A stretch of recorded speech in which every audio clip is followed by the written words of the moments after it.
পোনপ্ৰথমে মই আপোনালোকক জনাব খুজিছোঁ যে আমাৰ এডিআৰই পৰীক্ষাৰ যি গ্ৰেড 3 আছিলে অৰ্থাৎ তৃতীয় বৰ্গৰ যি চাকৰি আছিলে সেই চাকৰিৰ ফলাফল আমি 10 অক্টোবৰ তাৰিখে প্ৰকাশ কৰিম।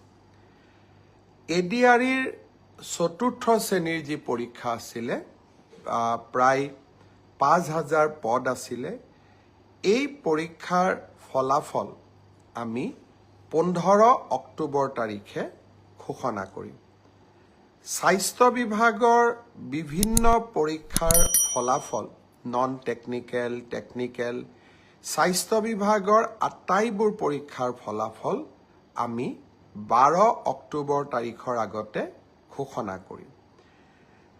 এলিমেণ্টাৰী প্ৰাথমিক বিদ্যালয়ৰ শিক্ষকৰ নিযুক্তিৰ বাবে আমি যি পৰীক্ষা বা আমি যিটো নিযুক্তিৰ প্ৰক্ৰিয়া আৰম্ভ কৰিছোঁ সেই পৰীক্ষাৰ ফলাফল আমি 15 পৰা 20 অক্টোবৰৰ ভিতৰত প্ৰকাশ কৰিম।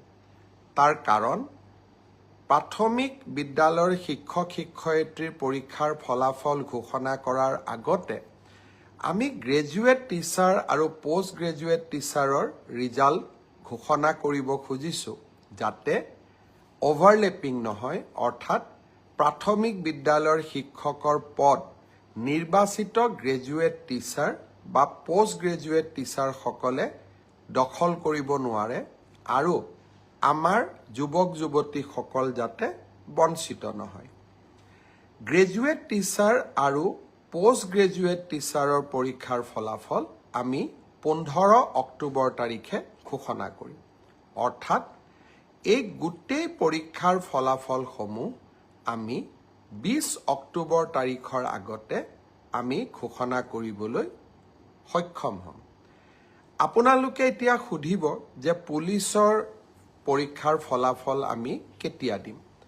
সাব ইন্সপেক্টৰৰ ৰিজাল্ট বা ফায়াৰ ব্ৰিগেড আদিৰ ৰিজাল্ট আমি 10 অক্টোবৰ তাৰিখে দিম বা তাতকৈ আগতে দিম।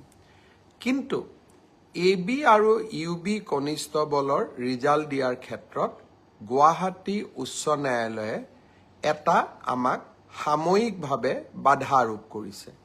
আমি আশা কৰোঁ সেই বাধা আৰোপ অতিক্ৰম কৰি অৰ্থাৎ উচ্চ ন্যায়ালয়ক সন্তুষ্ট কৰি আমি এই মাহৰ ভিতৰতে পুলিচৰো AB আৰু UB কনিষ্টবলৰ ৰিজাল্ট ঘোষণা কৰিব পাৰিম। এই গোটেই ৰিজাল্টৰ ফলাফলৰ লিষ্টখন দেখিলে আপোনালোকে ইতিমধ্যে গম পাইছে যে আমি 20 অক্টোবৰলৈকে যাবলগীয়া হৈছে। কিন্তু মই প্ৰতিশ্ৰুতি দিছিলোঁ যে অক্টোবৰ মাহৰ ভিতৰতে 10 অক্টোবৰত আপোনালোকক নিযুক্তি পত্ৰ দিম। 10 অক্টোবৰত মই নোৱাৰিলেও অন্তত 25-26 অক্টোবৰৰ ভিতৰত আপোনালোকৰ হাতত মই নিযুক্তি পত্ৰ তুলি দিম।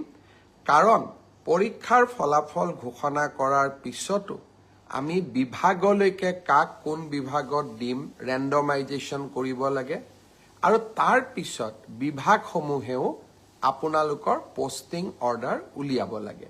সেইকাৰণে অক্টোবৰ মাহৰ ভিতৰতে আপোনালোকৰ নিযুক্তি হ'ব, কিন্তু কেইটামান দিন আপোনালোকে অপেক্ষা কৰিব লাগিব।